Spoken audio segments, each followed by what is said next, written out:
In addition to finding methods to reduce the amount of pollutants in the air we breathe, scientists say it's important to consider other solutions to protect our health.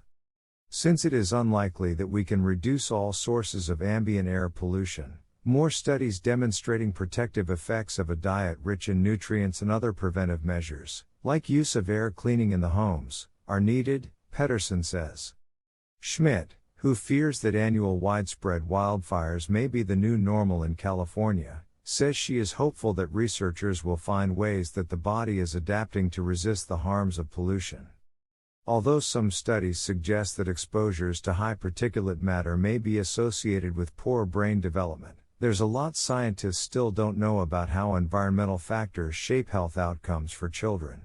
In the early stages of pregnancy, the epigenome, the collection of chemicals and proteins that help determine how genes are expressed, is wiped clean. During this period, the fetus has the opportunity to adapt to the environment it will be born into.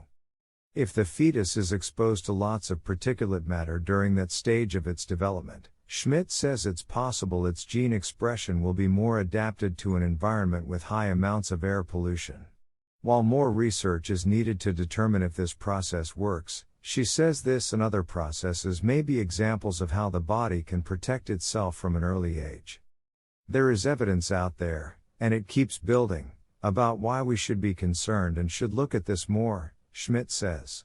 But I also like to flip it and say, there's so much we don't know yet, and we might find ways that people are resilient and there are benefits to learning that.